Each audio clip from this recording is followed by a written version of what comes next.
Hi everyone, my name is Heidi and I'm both a PhD student at Royal Holloway University of London and a project coordinator at the Zoological Society of London, where I manage conservation projects in China. Today I want to share with you a little bit about the work that I've been involved in there that aims to conserve a few unique but rare species of wildlife. Now, what I would like to draw your attention to today is not really about all the interesting facts about these species that we know about, but to focus on what we don't know and what we're trying to find out about these animals. Because there's just so much that are unanswered questions in research, and because these are also the motivations behind most of our work. Much of my research is located in Hainan, which is an island to the south of mainland China. It has a tropical climate and therefore a variety of environments, including mountainous and lowland rainforests, grasslands, wetlands, and mangroves, which then support diverse wildlife species.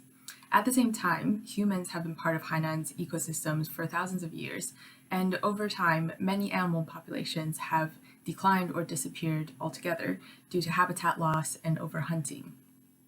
But actually, have these animals really disappeared, or are they just not being seen? And if so, where are they? And are their numbers increasing or decreasing? And what are the reasons for this? So the answers to these questions are key because these would guide conservation actions and decision.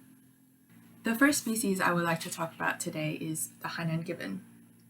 The global population is just over 30 individuals right now, making it the world's rarest primate and one of the rarest mammals. However, Hainan gibbons used to be found across the island, but a combination of deforestation and hunting has pushed the species to the brink of extinction. Right now, the entire population lives in one single protected area in Hainan, where even the forest that they are highly dependent upon is fragmented into small patches.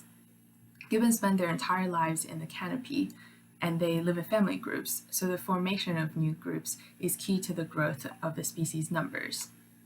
So one of the big questions for conservation scientists is, how limited are gibbons to large tracts of good quality old growth forest? In other words, to what extent can they survive in smaller patches of forest that have either previously been logged or are very close to human settlement? While some of the gibbons are found in such environments now, are they merely surviving there, or are they really thriving, despite being close to human activity and potentially disturbance? So if we answer these questions, we can help direct conservation efforts such as forest restoration to where it is most strategic. We can also conduct better community outreach work to help humans and gibbons live in harmony. We might also get a better idea of what areas gibbons are likely to move into in the future, as a population we hope will continue to increase. The second species I'm going to show you is the big-headed turtle.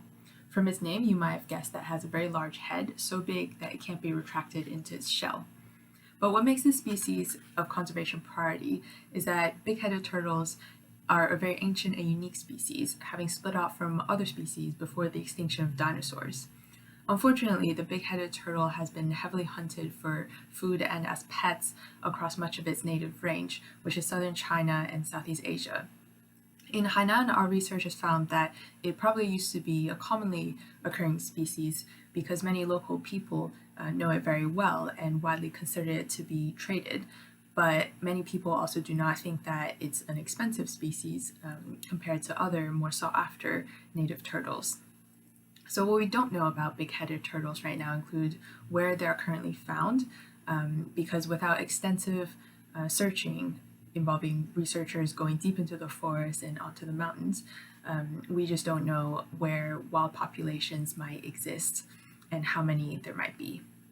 We also don't know the extent of the trade and how it's affecting the populations, because while there's still evidence that these turtles are sold in the trade, it's often in secret, sometimes online, and even trafficked internationally, which makes monitoring the market even more difficult. So what we would like to know is where the animals are caught from, who is selling, and who is buying, and for what reasons. So these unknowns make it even harder to reduce the threats to these turtles from the trade. The big-headed turtles have recently been found in the wild in one nature reserve in Hainan, which is great news, giving hope that more of them might also exist in other locations where there's very good forests and streams, which is where they really need to survive.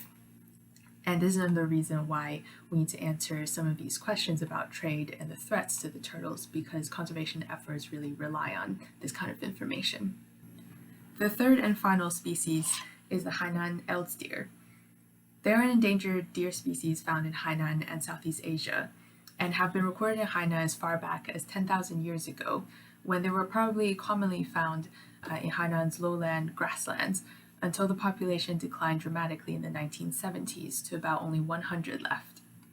Since then, protected areas have been established to save the remaining individuals, and one of the sites was very successful at increasing the population over about a decade of hard work, until the numbers of deer grew too large for this reserve, so about 500 of them were released back into the wild across 5 sites in Hainan. However, 2 decades later, their numbers have declined again, and now there are only 3 groups remaining.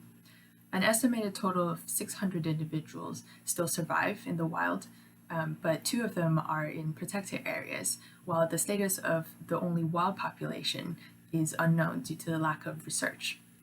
So the questions we'd like to answer are, what happened to the other deer? And why have they disappeared? Was it because of hunting, or were they not released into the most suitable habitats? We know 2 of the 5 reserves where the deer were released back into are mainly grassland environments, but the other 3 are forests. So did they lack food, and was there competition with other species? And also, were local people supportive of the reintroduction of deer? And how did local people and these released deer impact each other? I hope these questions have given you an idea of the sorts of challenges and research aims that conservation scientists like us are trying to address on the ground. And I hope these 3 species have also inspired you to go out and research and learn more about so many other unique animals. And finally, if you can think of some of the solutions that can help us answer these questions, please let us know during our live Q&A session that's coming up in a few weeks. And I'm really looking forward to seeing you there.